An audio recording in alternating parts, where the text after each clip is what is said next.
Snacks? You have snacks then? I bring snacks? Or no? Yeah. Okay. All right, let's start. Let me begin by Islamic greetings. And actually it's not just an ordinary greeting, it's a prayer actually, a supplication. When you say Assalamu alaikum, and it means may peace of God be unto all of you. Sometimes we add wa barakatuh, may peace and blessings of God be unto all of you.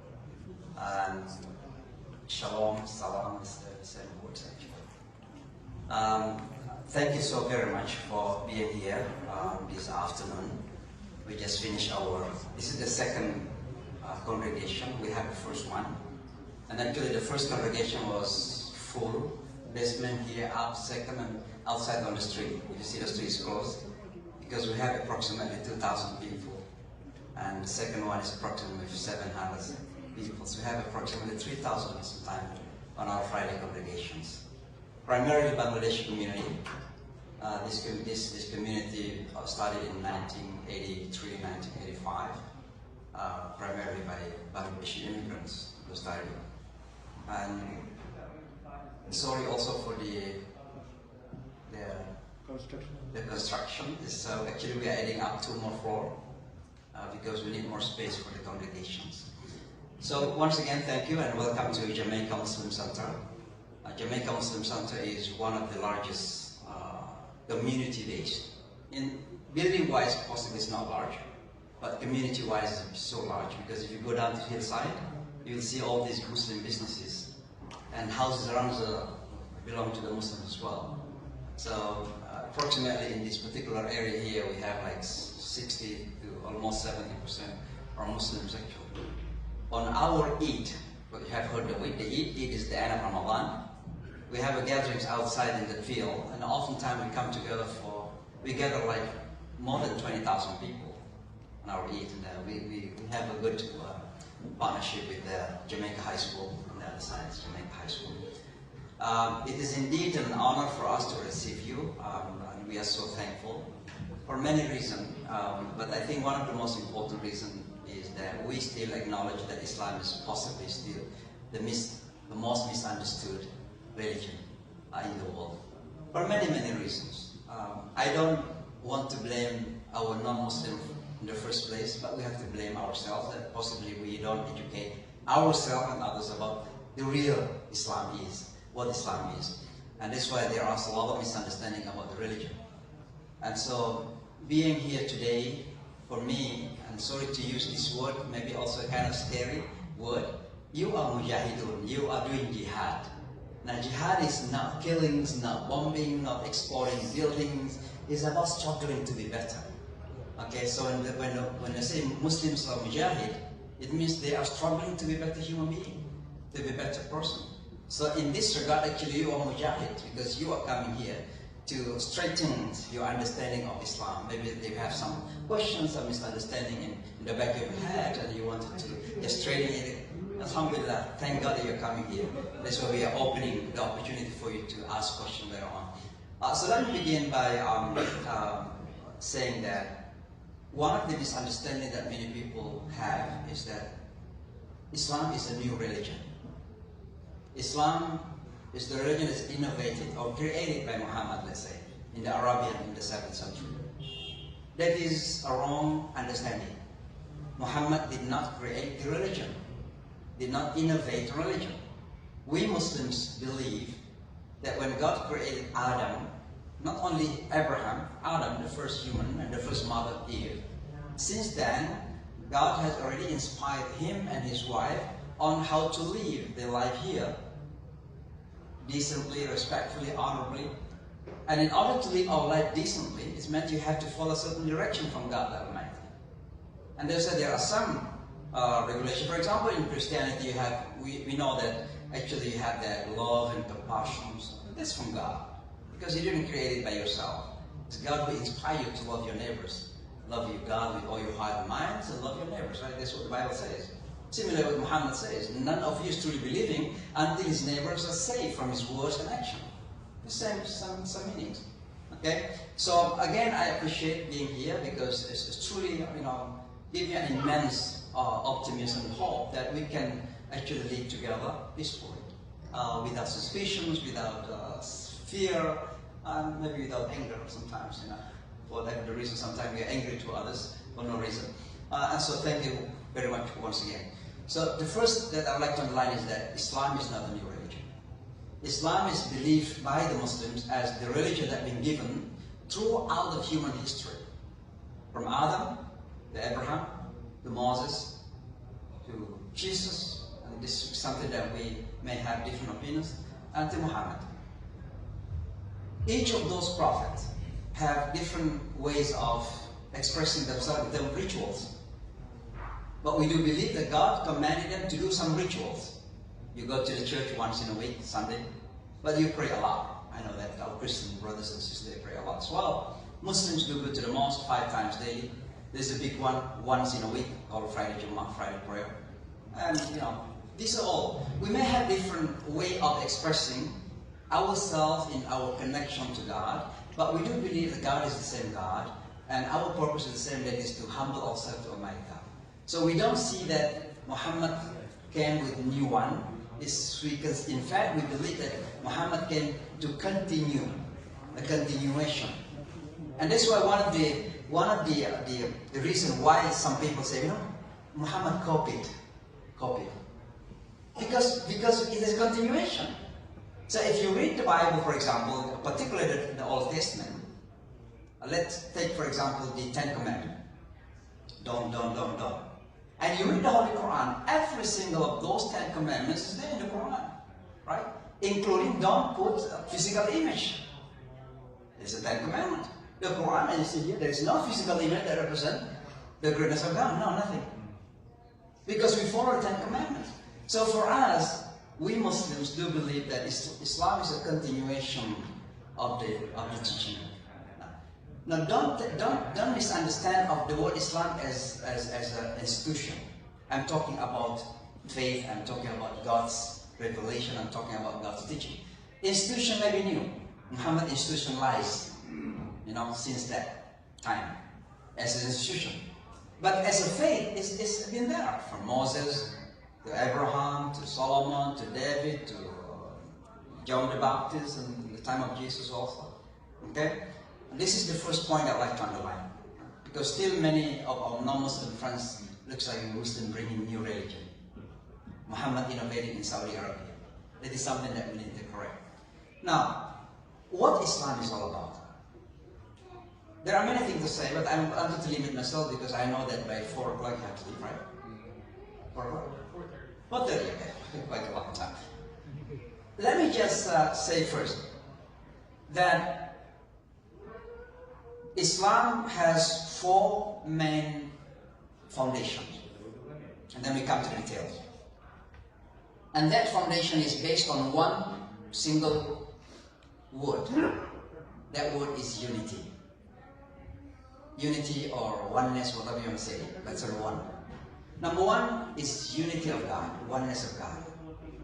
In the language of Islam, it's called Tawheed. What does it mean? Muslims strictly believe in the oneness of God. And that's why when our non-Muslims, out there say, all Muslims are worshipping stones because they are facing there's a Kaaba, whatever Muslim in Makkah, but they are worshipping stones. There's a very wrong misunderstanding. We don't, because we do absolutely believe there is none worthy of worship but God. But God, the Almighty.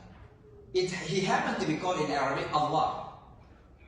But if you speak to any Christian Arab, Egyptian or Syrian or Jordanian, or even Palestinian, there are some Christians, and you ask them, what is God in your language, Arabic? They will say Allah. That is the Arabic word of God. But there is a unique in terms of God, in terms of Allah. What is the uniqueness of Allah? It cannot be changed into any. When you say God, can be plural gods. Can be feminine goddess. When you say, you can translate into any words like French, Spanish, Dios, whatever. All right. So any other words can be change. But Allah cannot be changed. There is no plural of Allah. Any Arabic person asks it, what is the plural of the word Allah? No. Can the word Allah be feminine and masculine? No. Because Allah transgressed all boundaries, all limits. Allah is not masculine and not female. You know, there's another misunderstanding. You know, Muslims are dominated in masculine people. Now it looks like in Islam, women are not respected. From the concept of God, we cannot say God is feminine or masculine. Okay? I don't mean to offend my sisters and brothers here, but you know, have you ever seen any Jesus happen to be a female? That's it. Just to underline my point. So the word Allah is very unique. It really represents the first ground of Islam, foundation of Islam is to believe in the oneness of Allah subhanahu wa ta'ala. And even the word one is not only one in number, numerical, but also one in his characteristics. And because he is only one and unique in his characteristic, we worship none but him. Because when you say there's a president, how many presidents? When you say that this president is powerful, maybe in his country, but in other countries not powerful. But when you say God is powerful, his power is not equivalent to any of human's power. It is unique. So God is one in every angles, whatever you want to say, in every aspect of the world.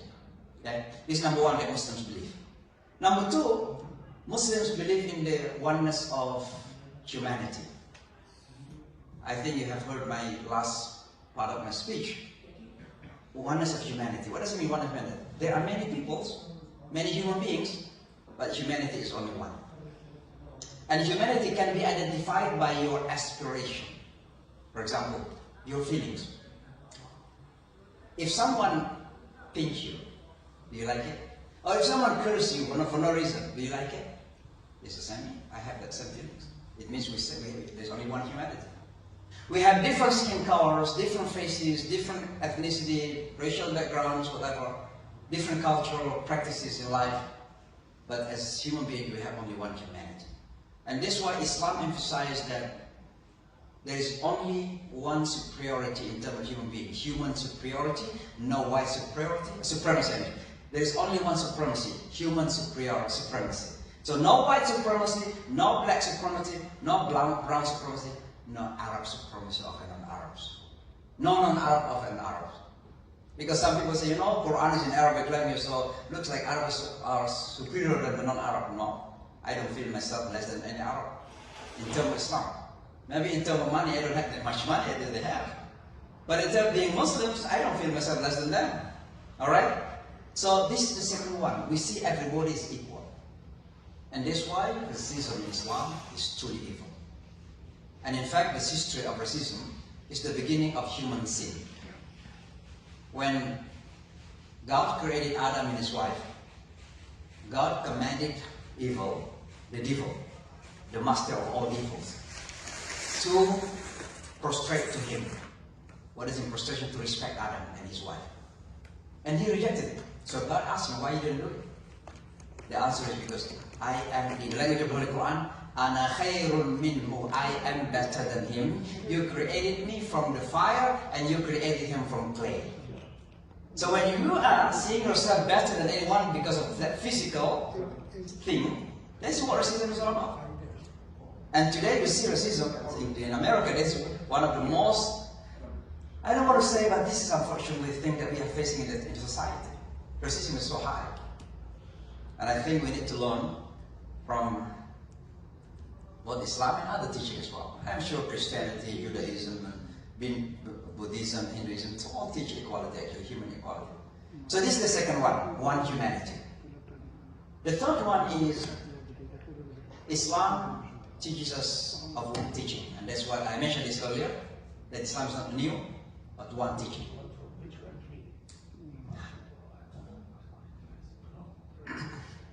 Okay, we can talk later, brother.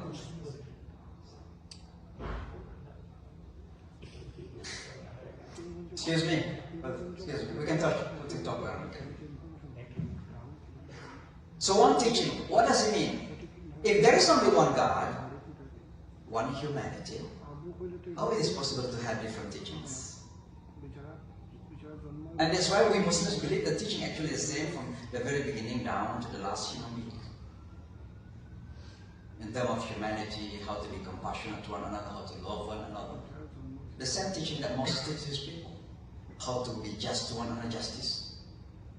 Moses fight for his people, right? To be freed. Similar today, when you see some human beings, some people around us fighting for their right, it's the same aspiration that Bani Israel, the Israeli people had many centuries ago. It's the same teaching. So we don't see that Moses came with different teaching from Jesus. Jesus came with different teaching from Muhammad. Yes, in practicality, it's just a practical thing. So that's how the way you pray, for example. But the Quran, for example, when the Quran talks about fasting, the Quran says, "Kama kutiba ala alladhina min qablikum," as fasting was prescribed for those who before you. So fasting, and we have seen this today. If you're Catholic, still have 1 day fasting, I think. When you put something, how you call that one? Right? There's a fasting day for the Catholic. I think the Christian also have it. Protestant, you have started fasting days? No? Not at all. But do you believe in the gospel of fasting? No? Buddhism had their own fasting. Hindu people had their own fasting. Jewish people, Passover, have their own fasting. As the Quran says, all prophets have come with that commandment to observe fasting. So the Muslims do fasting in Ramadan, 30 days, no food, no drink from morning to sunset.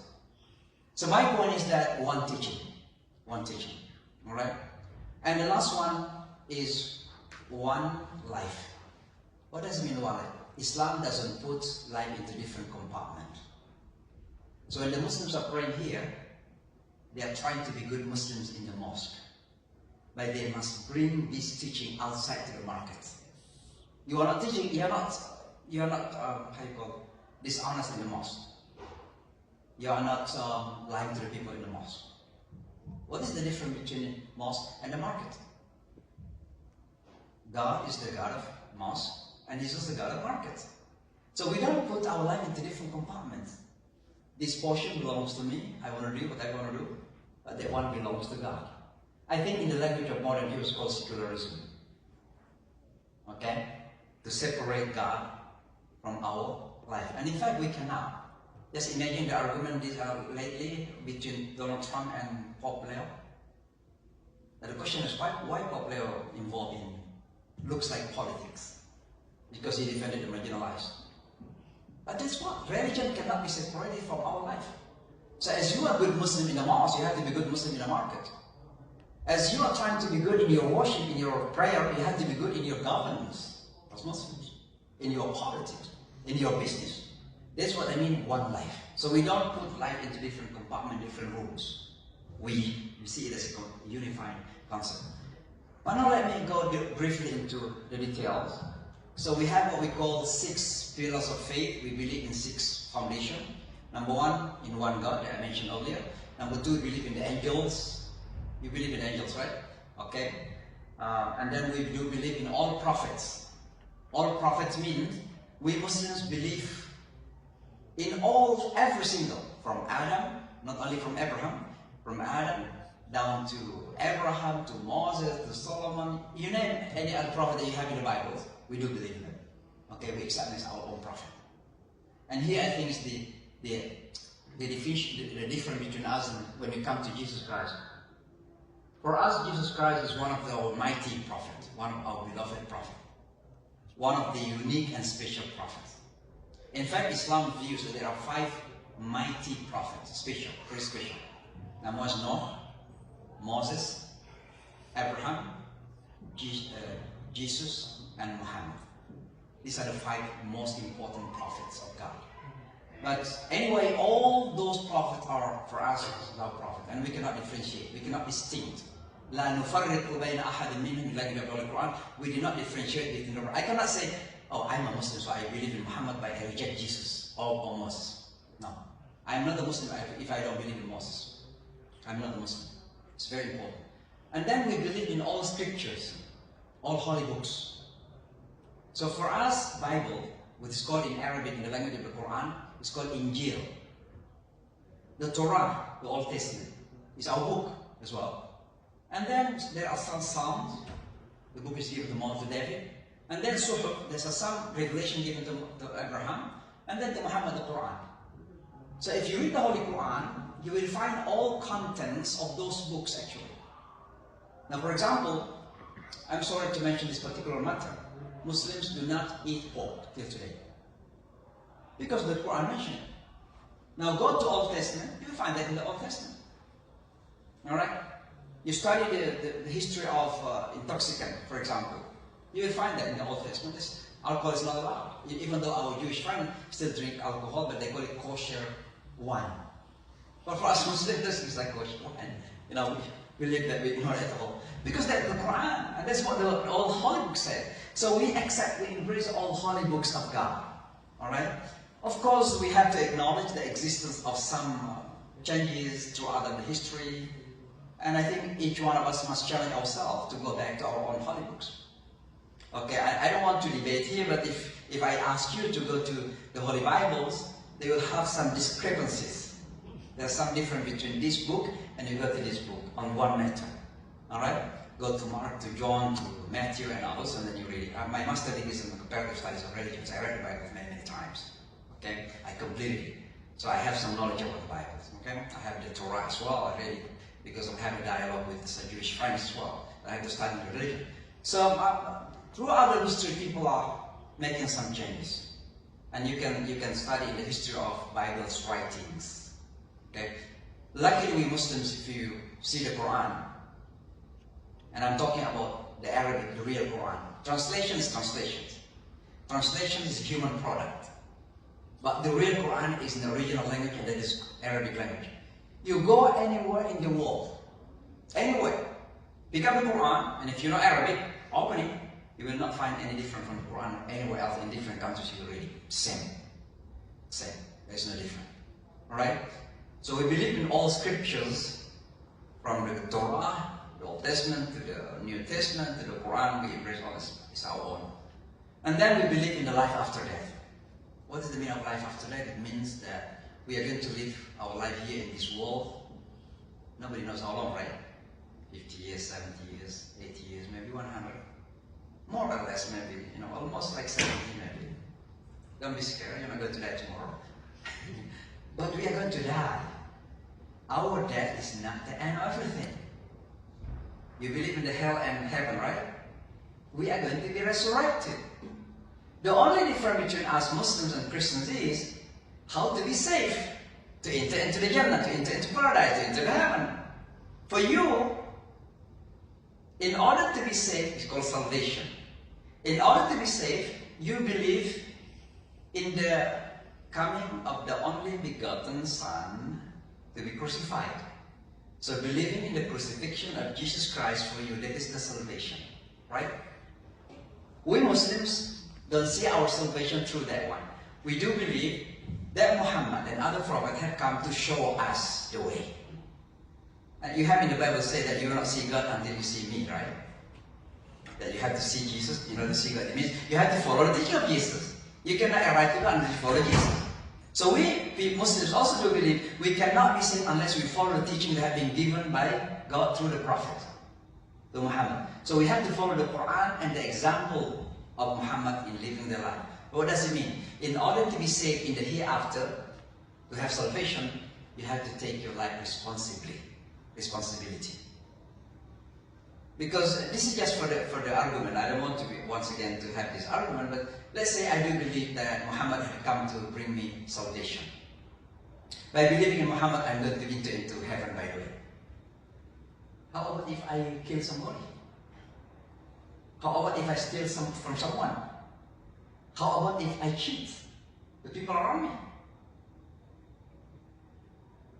Luckily in Islam, we have forgiveness, of course. And now the Catholic particularly, they have this, what they call, how you call this? You go to the priest? Confession, right? Now, why confession is needed? You're already forgiven because you do believe in Jesus Christ crucified, right? Why still confession? So that's what the reason why we Muslims do not believe that Muhammad had come to bring us safety, salvation, but had come to show us how to save ourselves. By taking the Quran seriously, by following his teaching seriously, we are going to be safe. The reason I'm not cheating the people, because I follow the Quran in order to save. And that's why I take this life responsibly. That is the foundation of Islam. And the last point about what we believe is, we believe in what we call divine destiny. It's called qadar in Arabic language. What does it mean? We all try to be the best in life. The richest, the smartest, the most powerful one. Like Donald Trump feels he's the most powerful one. And you try your best, right? You want to be a doctor, you want to be an engineer. But at the end of time, we Muslims believe that there must be someone out there who decided what we are going to be. Believe me, I am an imam, but I've tried to be a businessman. If you go to a website, you will find a website, Shamsi Ali is a CEO. Shamsi Ali is a CEO of a business. It doesn't happen. Why? I believe Allah is what decided for me. God is what decided for me. And because I believe in that decision, that makes me happy. Because believe me, if you don't believe in God's decision, you believe in your own power, you are going to blame yourself. Why I am not like Eli? I'm not given like Elon Musk. More than $700 billion personal money. Not business, personal money. You imagine how much you can eat. Why I'm not like Bill Gates? Why I'm not like, not Donald Trump, because I don't mean political here, just understand. So that is the importance of believing in the decision of God, while trying our best. Believing in God's decision doesn't mean just sit down and be lazy, no. Do your part, do your best, but believe in the decision of God. That's what we call qadar in Islam. These are the 6 things that we believe in, and then Muslims do 5 things. Number 1, declaring the faith by saying, Ashhadu an la ilaha illallah, I testify that there is none worthy of worship but God, called Allah, and Muhammad is the messenger of God. Then we pray 5 times daily, we do fasting in Ramadan, and then we give charity, 2.5%. It's very small. 2.5% of your income after spendings. So whatever left in your saving, out 2.5% you give it to the poor people. It's called zakat in Islam. And then Hajj, you go to Makkah to do some ritual, it's called Hajj. So these are the 6 and 5. But let me end with this so we can go to Q&A. Islam is not only about 6 and 5. Islam is about life. Smiling is part of our Islam. For us, it's not only to be socially acknowledged. Or people want to praise me, I'm a good person, so I smile to everybody. You know Zahra Mamdani is the New York City? He's known as a smiling mayor. So once he was asked, why you smile too much? Smile, smile, smile to everybody. And he said, because grandma taught me that smile is a charity. So I corrected him once. So I told him, listen, Zohran, at that time he was not a mayor, so I called him Zohran. Listen, Zohran, this is not your grandma. Prophet Muhammad said, Tabassumuka fi wajhika sadaqah. Smile to the face of your brother is a charity. So Islam is about life. How to be honest, how to be humble, how to be respectful to your parents, how to be loving to your kids, love your kids, your spouse. All these are Islam. So if anybody says that Islam and Muslims are dangerous because they are going to kill people, they hate people, I don't know what type of Islam they are, what type of Muslims they are. Because I do believe that Islams make you someone who is better.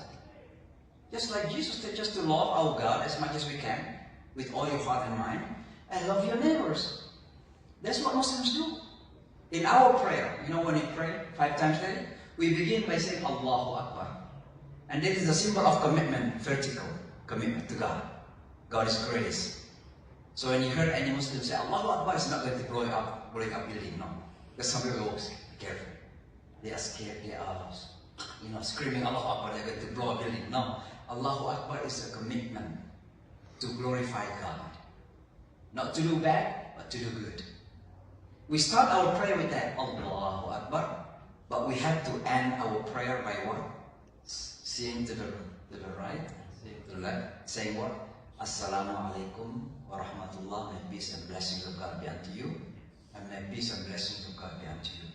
That is horizontal relationship between ourselves. So as we are building commitment to God, we build commitment with one another. That's what Islam is all about. Alright? So Islam is only 6 and 5 is our life. That's what Islam actually, in a nutshell. I'm sure I can talk, Imam talk too much, the priest will talk too much, the pastor talk too much. That's okay. So I'm going to end here. We have a lot of time to have a Q&A, inshallah. I'm sure you have a lot of questions. Anything. You know, the other day a Muslim came to me and said, this is actually a stupid question. For me, there is no stupid question. Just ask anything. Okay. So anything that you want to know, if I know, I will answer. If not, I will say, give me your yes, this is my number. I'm going to send the answer to him because I'm going to search. Alright, I'm not perfect in my knowledge, but I'm here to answer any question that you wanted to ask. Please, it's open now. What is the difference between the ways that men and women practice Islam? There is no difference actually. The difference only is this. When we do our rituals, we separate the place, the venue, between a man and a woman. So actually today we have some women up on the second floor. You don't see them? And the reason is that why we separate them, because of the nature of our ritual prayer. We are moving. And it is just not, you know, this is just a common sense. When our sisters, the woman is there in front of us and we are bowing down and or doing prostration stuff, we don't feel easy with that. But more importantly, we follow what the Prophet did since 14 centuries ago. And even the Jewish, particularly the Orthodox, if you go to the Jewish Orthodox synagogue, they have a very strict segregation between the man and the female. There are many Muslim practices today that are still similar to the beginning of Christianity and Judaism. Sorry to mention, even this hijab, called hijab, head cover. If you study the history of Christian women, they used to have it in Europe. Okay? They practice. Today you can steal that. The nun, why they cover their head? Because it is a symbol of commitment to God. So our women actually still have that commitment to God. That's why they cover themselves. So in terms of prayer, we pray the same. In terms of recitation, what we say in the prayer is the same. Fasting is the same. And so there's no difference in terms of male and females. Maybe you see it's because we have segregation in the ritual prayer. But about social gatherings, it depends on the culture. You go to the South Asia, Middle Eastern particularly, and South Asian, there's male and females place, you know, they segregate. Let's say wedding. You go to the wedding, sometimes you go to the Arabic wedding, male in one place and the woman in a different place. It's cultural. But you go to, let's say, Malaysian, Indonesian, we have in the same rooms. In some Bengalis, they have the wedding with male and females are coming together. Because this is social gatherings. But in ritual, there is no compromise. We don't compromise on that. We separate our sisters and brothers in the ritual prayer. Anyone else? Yes. Curious why, first of all, thank you for sharing with us, appreciate it. Why did God choose Arabic, or why do y'all teach that Arabic is the language that it has to be in? Because I know you say that Islam started long before Arabic was there. Why did God choose Arabic? Because Muhammad was an Arab. And the beginning of Islam certainly was delivered to the Arabic people. And they spoke Arabic. When the Quran was revealed down to Muhammad, certainly must be Arabic, otherwise he's going to don't know. It's the Arabic language, right? But we don't see Arabic superior than any other languages. In fact, there is a verse in the Holy Quran says that languages are among the signs of God. وَمِنْ آيَاتِهِ, and among the signs of God. اختلاف ألسنتكم وألوانكم, the difference of your colors and your languages. So when I see Chinese people speaking, I sense the greatness of God. Why they can speak like, hiya, shishiji, where does this word come from? The Bangladeshi will, kemwashi, where does this come from? And I just, how are you, man? What's up? There are them people. Where does this come from? We don't know. Sometimes we don't know the history. You know, so language is among the signs of God. There is no superiority of certain language over others. But why it is Quran language? Because it was given to Muhammad, happened to be an Arab.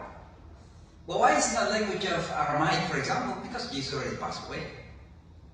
Why not Hebrew? Because Moses died already. I'm sure if the final revelation of God came down and Moses was supposed to receive and he was a Hebrew person, it should be a Hebrew language. But Muhammad was in Arabic. That's why it's in Arabic. Alright? But there is one thing I like to underline also. I don't mean once again to make Arabic like superior, but it's so beautiful. I speak Arabic language as well. I'm Indonesian, from Indonesia originally.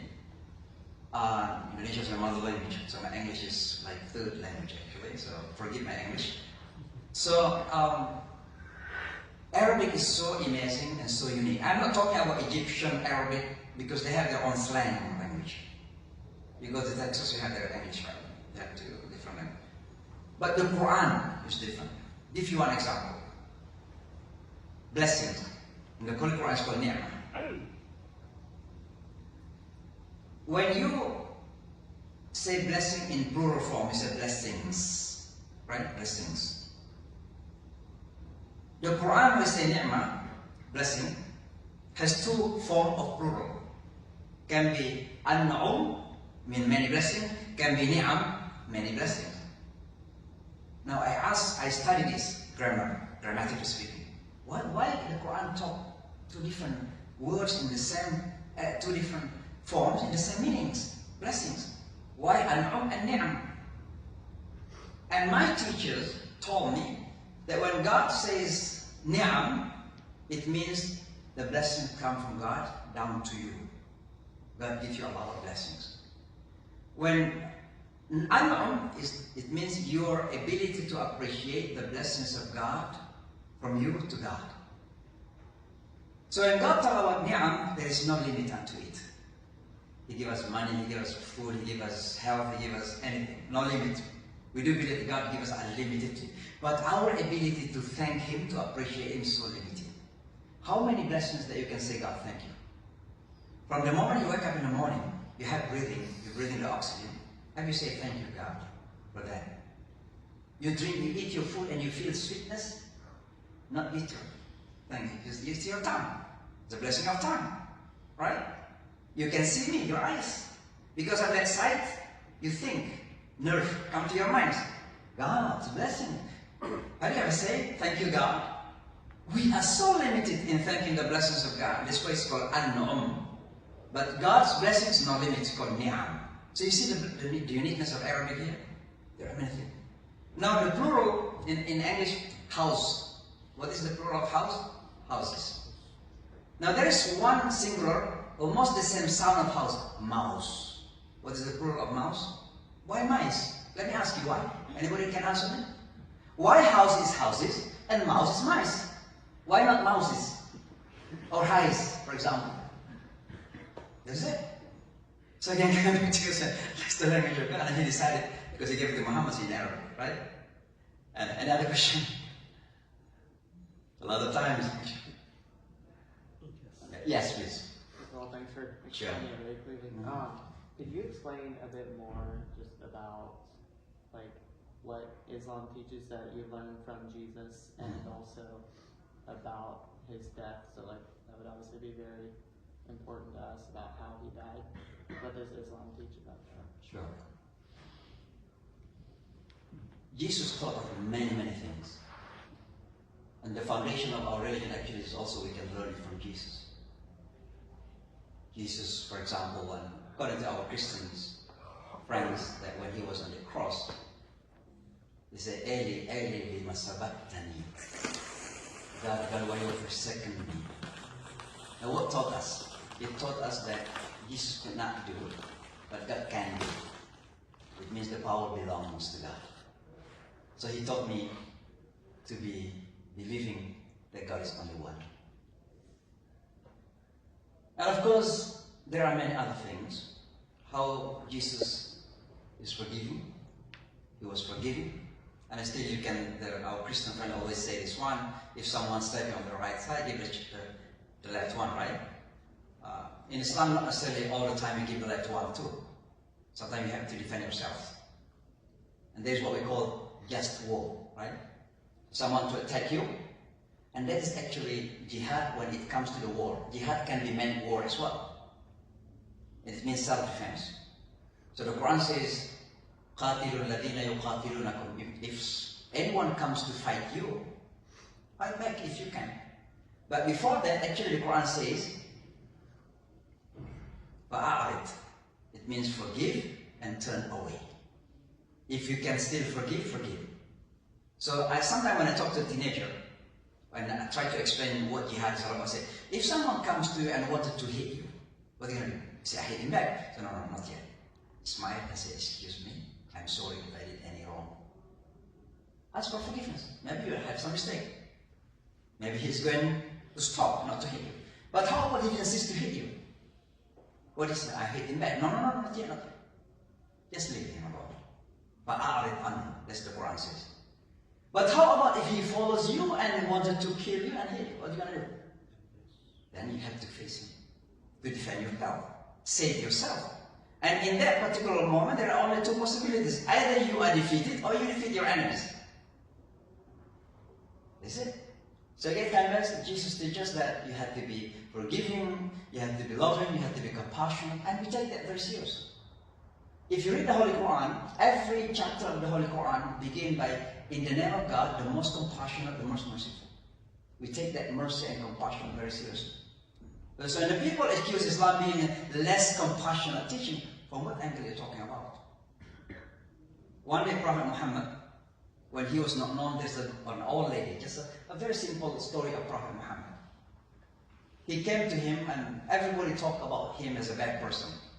Now, because you can imagine how he was challenged. Like Prophet Jesus was challenged by his own people, the Jewish at the time. You know, Jesus' people was Jewish at the time. Remember that? He was a rabbi. He used to rabbi.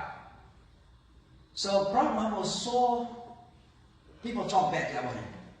So one day there's an old woman came to him, came to the people actually to ask them help, to carry her wood for fire in Makkah. And no one wanted to help her. Only one, that is relatively young person, stood up and came to her and brought that wood to her house. In the middle of the way, she said to him, to that guy, young guy, be careful of Muhammad. Because Muhammad is crazy. Muhammad dividing our people. Muhammad is a magician. Whatever bad words about Muhammad. So when he arrived in the house, he put down the wood. And Muhammad, he didn't establish himself first. He said, Mom, thank you. This is your wood. And that woman said to him, who are you, my son? And he said, I'm Muhammad. And during the wood, he said to him, be careful of Muhammad. What happened? He said, I'm Muhammad. And he smiled to her. And he said, Mom, please do your word, enjoy it. That is what Muhammad is, Muhammad was. So my point is that that's what we teach, we learn from Jesus, actually. Because for us, all prophets actually teach us something. Justice, Moses, he was seeking justice for his people. Today, we Muslims also want justice. Christian people want justice. You know, our Christian friends in America, sometimes we think, I heard some of those talking about how they are Christian minority being mistreated. I say, Islamically, we have to give our Christian brothers and sisters in the Muslim majority land their right to worship. And if any Muslims oppress Christian minority in the Muslim land, I am the first one to oppose that. Because I do believe in justice. That's what Jesus taught us. So for me, Jesus is an inspiration. Just like Muhammad is an inspiration. I don't differentiate between the two. If that is your question, I think I answered it, right? Yeah, that's really good. Could you Yeah. talk a little bit about Jesus' death and what Islam teaches about that? Second? About Jesus, whether like on his death or how Okay. he died or what is the future? Yeah, so coming back, you know, there are many things actually. So I mentioned earlier that when it comes to Muslims and Christians' understanding of the faith, of the religion, the whole ideas of difference is in the personality of Jesus Christ. You people, Christian brothers and sisters, believe that Jesus is the Son of God, sent by God to save humanity through crucifixion. We Muslims do believe that Jesus is a human being like anyone else, created by God miraculously with miracle. through Mary, Virgin Mary, we do. If you read the Holy Quran, chapter number 19 is called Mary. We talk about the story of Jesus. Through Virgin Mary, without human intervention.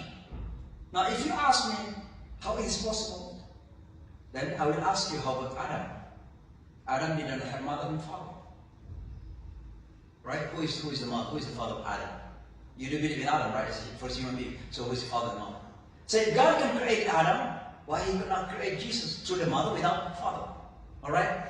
So again, coming back, that is the real difference. You see him as someone who is beyond his human level, as God or Son of God or incarnated God. We people believe he is a human being, given a Bible, appointed to be a prophet, to convey that Bible, the message, to the Bani Israel, to the Israelites.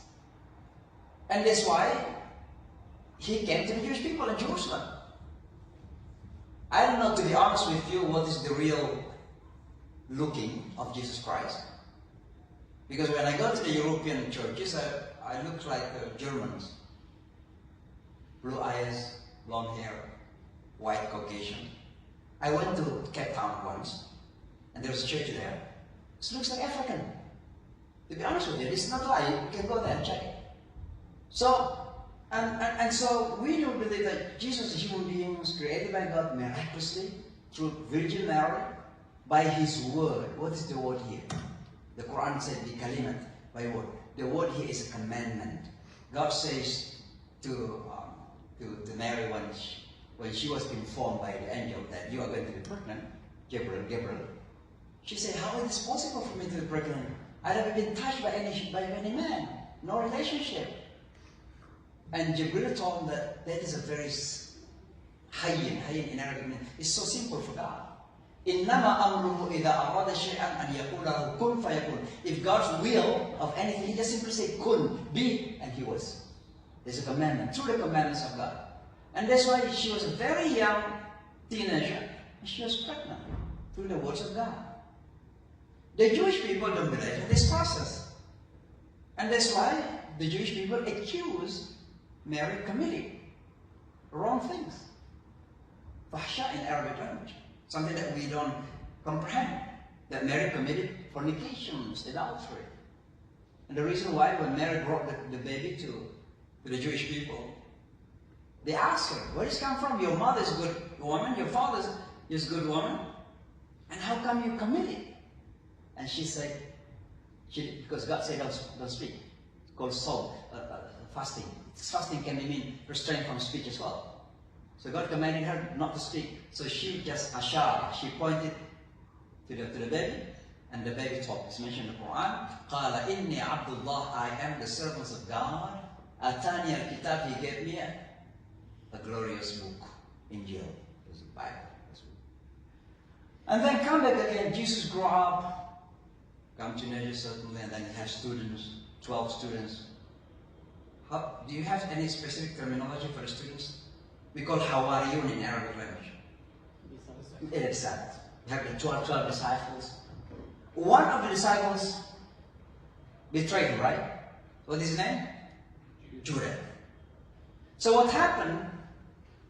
The king actually had the dream. The king of Herod of Jerusalem had a dream, and all his people informed him that there will be a person who is coming to take over your king, whatever.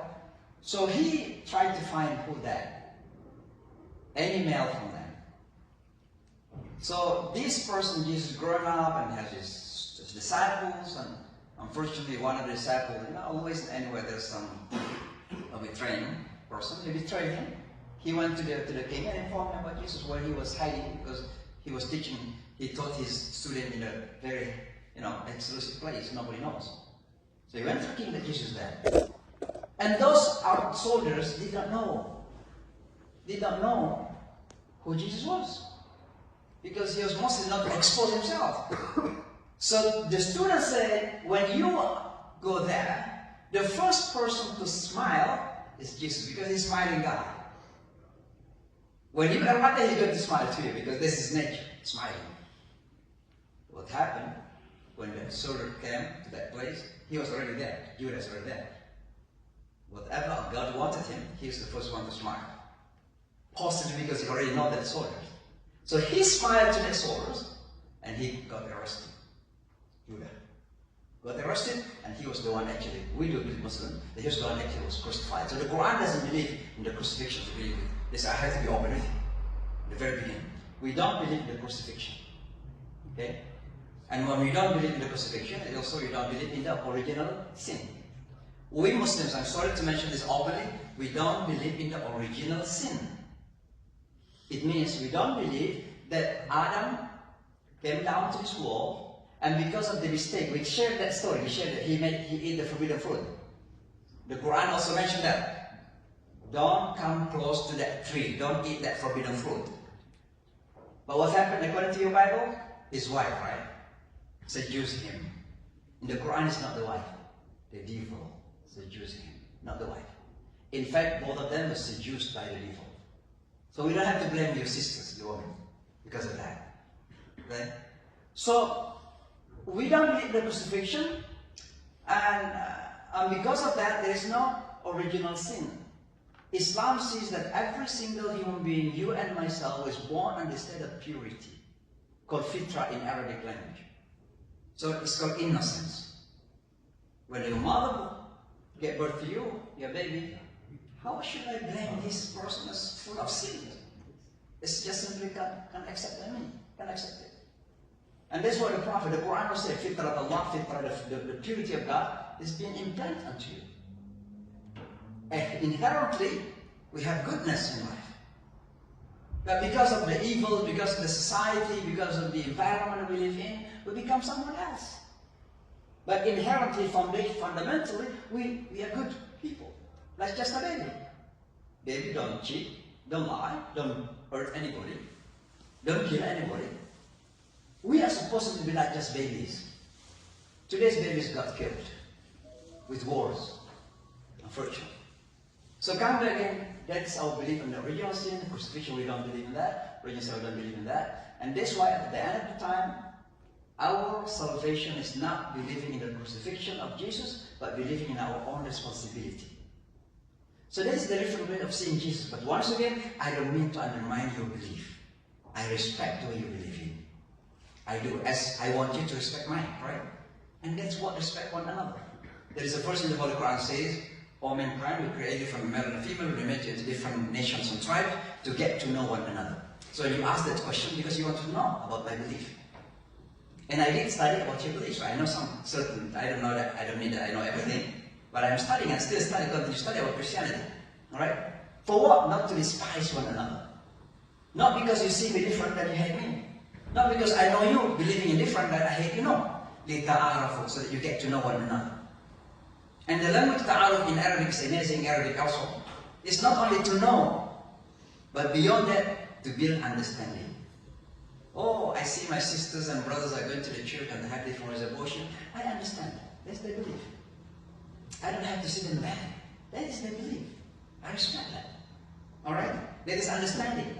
Even beyond understanding, tarahum, we must love one another. I love my Christian friends. I love my Jewish friends. I love my Hindu friends. Although we have different, basic different opinions in terms of belief system. But more importantly, you are still human beings like myself. And you will never say, I'm a former human being, right? You can be a former Christian. There are some Muslim former Muslims. They become someone else. But you'll never be a former human being. And that is the real ground for us to be together, to love one another. Even beyond just loving one another, we can work together, partnership. And here in America, we can work together. I know I'm very much involved in the interfaith with the Jewish friend, and our motto is this: fighting for one another. So when I see Islamophobia is rising among the Muslims against the Jewish people, I am the one who defends the Jewish people first. Because that's my responsibility. And I hope the Jewish people will have the same. When they see Islamophobia among themselves, they will speak up first, not me. That's what we do, fighting for one another. So again, that's what I believe in Jesus Christ. Really, we love him. He's our prophet, mighty prophet. And we do believe that he came with the teaching of God and inspired us to be better humans. And I'm sure 2 billion Christians worldwide today, more than 2 billion, Catholic and Protestant, They are nice human beings because of the teaching of Jesus, and we want to follow the teaching of Jesus Christ. Love, compassion, prosperity, justice, this all we want, actually. Anyone else? Yes. Yes, and thank you for having and sharing, listening. You said you believed in the prophets, and I was thinking back about in Moses. What would you say to, like, so Moses came, he gave the law of God, the 10 Commandments you had mentioned, to the people. They weren't all able to keep that, and so they had like sin offerings, sacrifices during those times. Like, what would your observation be? I'm curious about were the people not able to be good enough themselves, or did sacrifice have to be made in order for them to be forgiven? Sacrifice is a fundamental teaching of all religions. You have certain sacrifice, whatever that might be. We Muslims have the sacrifice as well. Particularly these coming days, as the pilgrims, the people who are doing Hajj in Makkah, they end their Hajj, their pilgrimage. We in Muslims land and here in America as well, we are sacrificing by slaughtering a cow or maybe lambs. To remember the sacrifice of Abraham of his son. And of course we have different opinions. What son is that? Our Jewish and Christian friends believe in Isaac, right? But we Muslims also believe in Ishmael. And because even if you read the Bible today, in the Bible it says that he sacrificed his only, there's the only word, only son. Okay? So underline the word only. Because this one, because he's the first son. When you say only, there's no other son. Alright? That is what we believe as Muslims. Alright? So, but I'm not going to discuss about that. You have the right to believe in Isaac as the person who sacrificed. And yeah, they will take when they finish. So, are you need some water? We have some water here. Okay, when you finish, right? So you can focus a little bit. And so sacrifice is an inherent teaching of all religion. But it's not only because we commit some sins, sacrifice. In fact, even if you don't commit anything, we still sacrifice because there's a devotion to God the Almighty. Either you, in order to seek forgiveness, or because you want to raise your degree in the sight of God, to become better in the sight of God. But my point is coming back to Moses' sacrifice. Yes, it's part of teaching. Abraham also sacrificed his son. He wanted to slaughter his son in our understanding Ishmael, and then God changed that into a lamb. So lamb was sacrificed actually, and that's what we continue today from Abraham. It's an inherent. So again, coming back, it is very important to have that spirit of sacrifice. And again, coming back to what I said, religions all have that concept of sacrifice. That's what I wanted to from you, or anything else actually. It's not. Yes, I would say I am understanding what you're saying. What I was getting at is, do we need, like, in order, what I would understand happened in Moses' time was, in order for forgiveness of sin, they had to give the blood of a goat or a blood of a sheep in order for that. Yeah, the Quran also mentioned that when the Israelite committed sin, God commanded him to sacrifice. Okay? And that might be a rituals of that time, that in order to be forgiven, you have to sacrifice. Again, as I said, each prophet came with certain ways of rituals, okay? Including in order to be forgiven, to have forgiveness. For our Catholic friends, they go to the priest and do confession. I don't know if it's considered sacrifice. Why it's sacrifice? It's not easy to be open to someone else, probably, even though this is a father for you. But to say something, I did this one, it's not easy. What is your ego? Well, feel shy, right? But maybe they sacrifice. In the Islamic concept of forgiveness, we directly ask to Almighty God. So this is called tawbah. Tawbah means repentance. But the word tawbah means coming back. Because when you commit sin, we consider that we are deviating from the straight path, for the real path. So in order to be forgiven, we come back, and it's called tawbah. So number one, we acknowledge that we did mistakes to God Almighty. We really feel that, humble ourselves, that God, I did this. And then we ask for forgiveness, we feel that pain, regret that we did it. And then in its place, maybe comes sacrifice. We have to do something in its place. For example, you fail to pray 5 times a day for the Muslim. We have to pray 5 times a day. And then for whatever reason you didn't do it. How to do some replacement? Do more recommended prayer. You see the Muslim after the prayer, Friday prayer, there are some of standing up, again prayer. There's recommendations. Because they feel that our prayer is not perfect, so I have to do something more to make it better. So maybe that's what you're explaining. And the next one is commitment not to come back again, not to fall into the same hole. So when you, for example, steal from somebody, that you don't have the commitment not to steal again. But when you commit the sin from not related to God, but to others, there is another one. Ask for forgiveness or return the right of that person. So if you let's say steal from someone, return it. Because God will not forgive you unless you return his possession. That's what it is. So sacrifice is needed, yes, but there are different ways of expression. For us, maybe sacrifice is by doing more good things in its place. Anything wrong that we do something good more in its place. That's maybe the sacrifice. In the time of Moses, I don't know what time of sacrifice, maybe slaughtering animals, I don't know. But yes, maybe that's the process of getting the forgiveness from God Almighty. Alright? Maybe that's what you want? Yeah. Okay. And also the ladies, any questions about hijab, about women in Islam, about is it true that women are not allowed to study as Taliban tried to do? You can ask because yes. I was just wondering if you grew up in the Muslim faith or what that looked like coming to it if you weren't raised that way. Okay. I wanted to go back to the basic first. Muslims believe that every single human being is born in the state of Islam. It means purity, as I mentioned, not in the state of sinful, because we don't believe in the original sin. Okay, and that faith in purity that we have in our soul, that makes us Muslims. But later on, then you have to study. If your specific question, was I born from a Muslim father and mother? Yes, my father and mother is Muslims.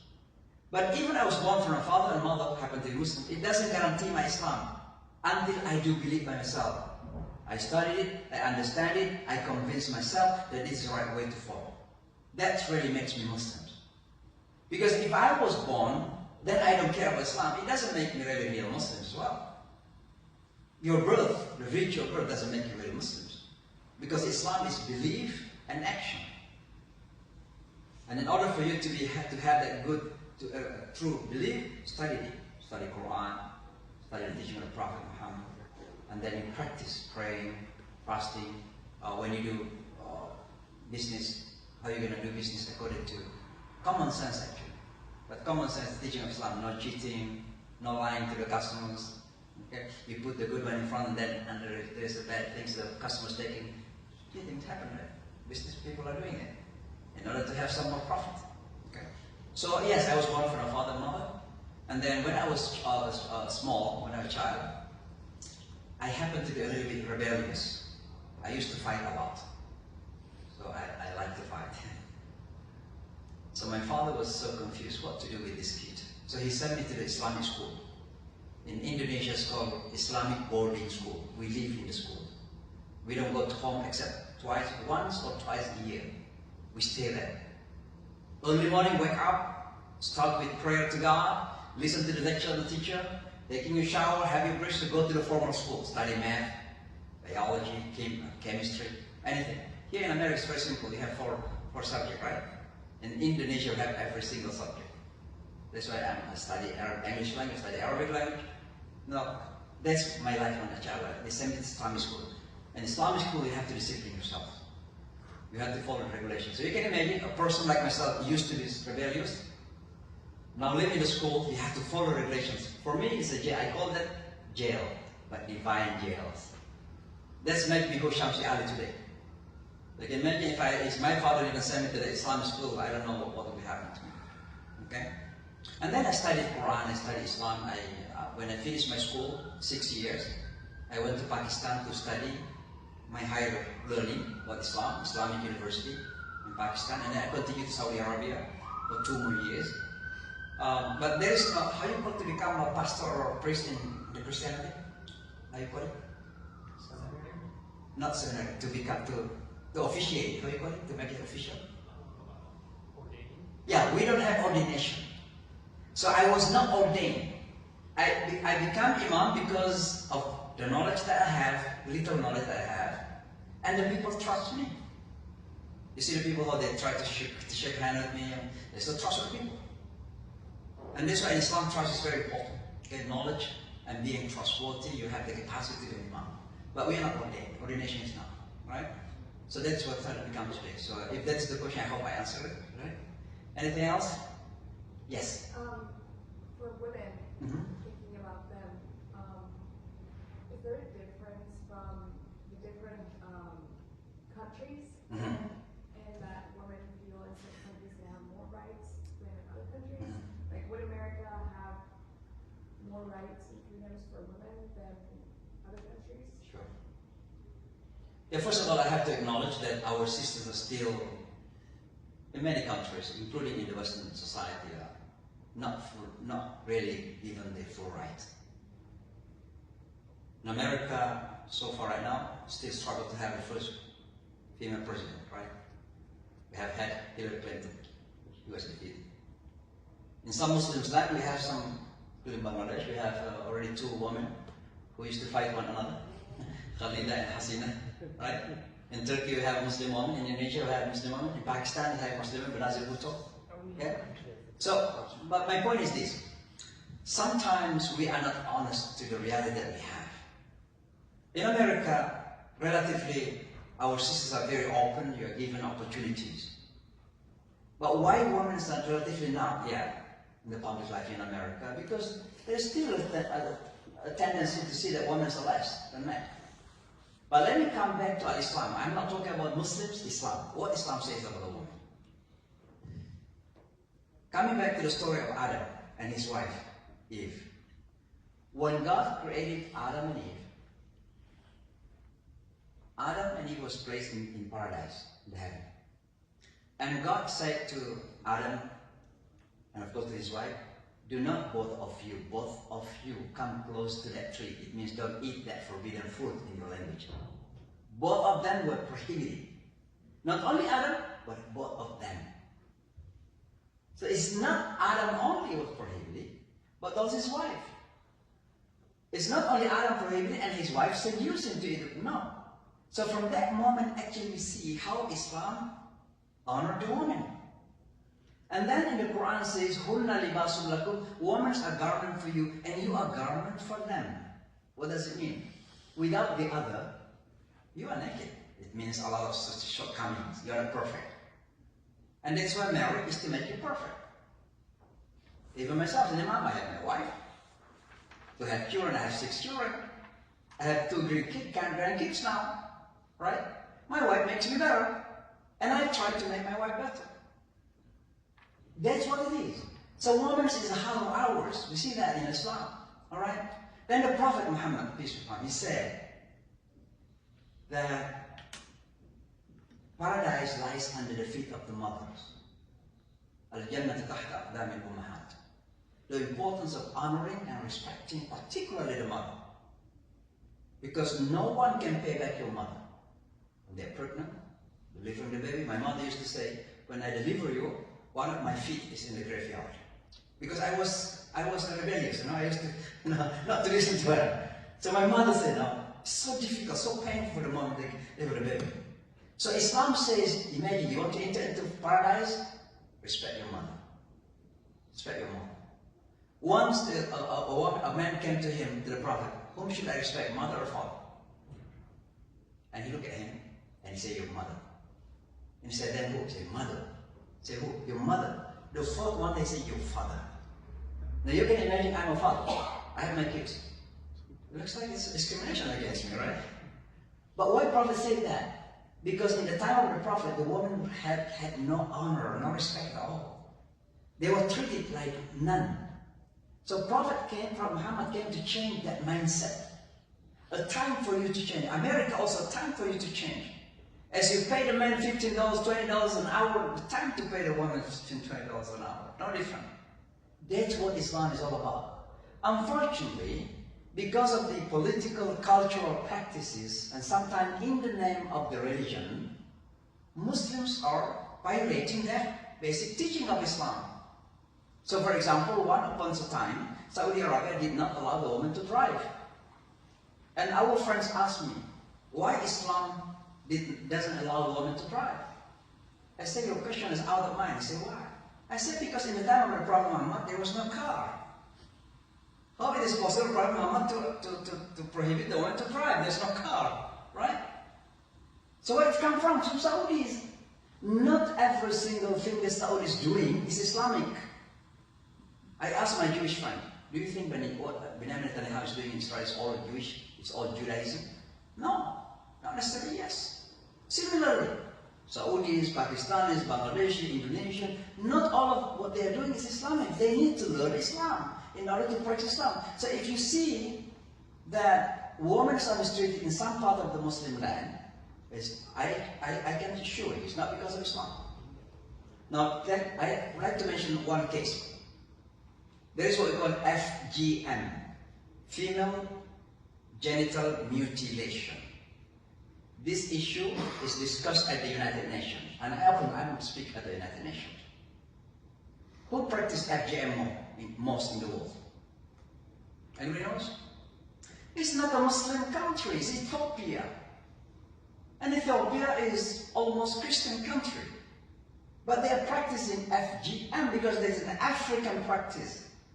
Just like Egyptian and others. It's not Islamic. But Islam is blamed, right? Islam is blamed. So my point is here, some people are blaming Islam because mistreatment of women. It's not because of Islam, because of the people fail to practice Islam. Just like when people ask me about Bin Laden, not Bin Laden, Taliban. We have heard that Taliban prohibit the women, the girls to study, right? So when I was a student in Pakistan, I have some Afghani friends who study with me. So I contacted them. What actually happened?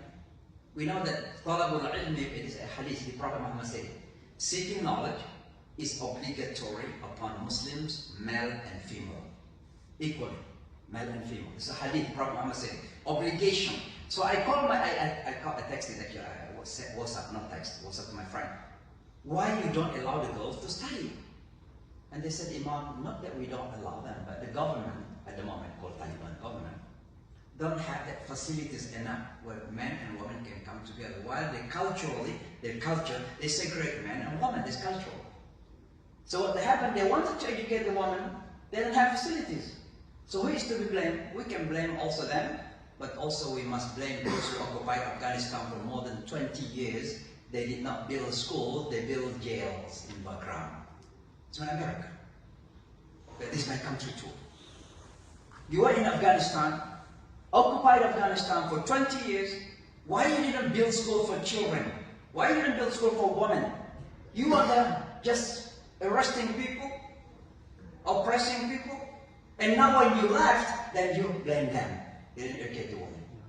So again, coming back again, we have to differentiate between what is Islam and what is the reality in the ground. Including mispractice, of course. So I hope I answered your questions. There's a lot of things to say about women, because women are special. You know why women are special? Some Muslims say, men are head of the family. Head, right?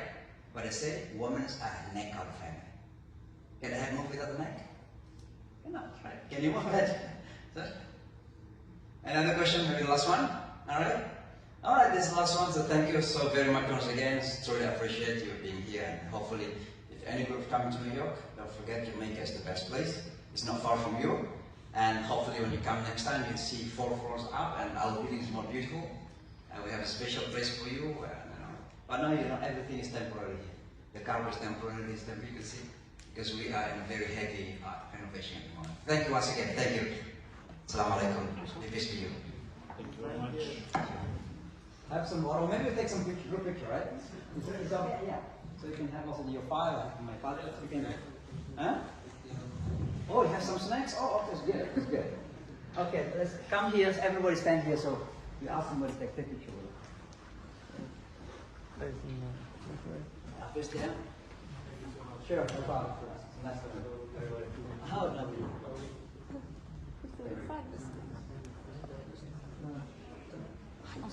Okay, come here. Just no, it's there. So you have some back. This is the fountain, but this is the temporary one.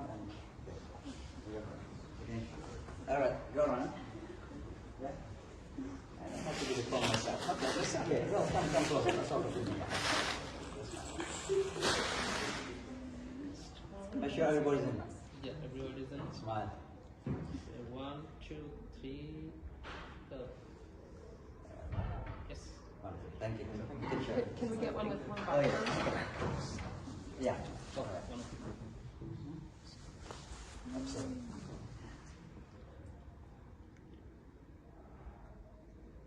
All right. 1, 2, and 3. Yes. Thank you. Have some more. We have some snacks over here also. Yeah, Like, some snacks I don't here. know what is inside. Oh, maybe. Oh, it's good stuff. So, I don't know how we would like to. Yeah, you can have it. You can have it. Take water. Drink some water. Thank you. Yeah. Yeah. This is called sambosa, I think. Yeah. Sambosa. You know, once to have some plate. Yeah. Yeah, it's potato inside. Let's say you can try. Yeah, You can try just take a plate. Just take a plate and take one from me. And there's like napkins over there, ketchup. I can just hear.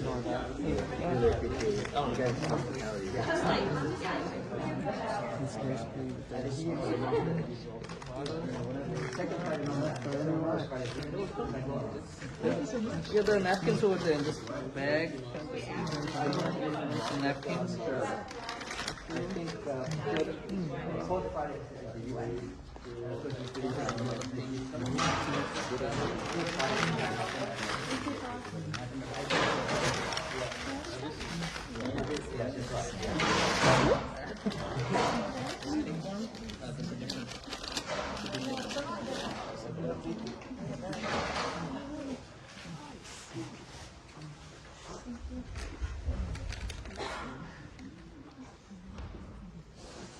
There's napkins in that Napkins, the ketchups are on the other box.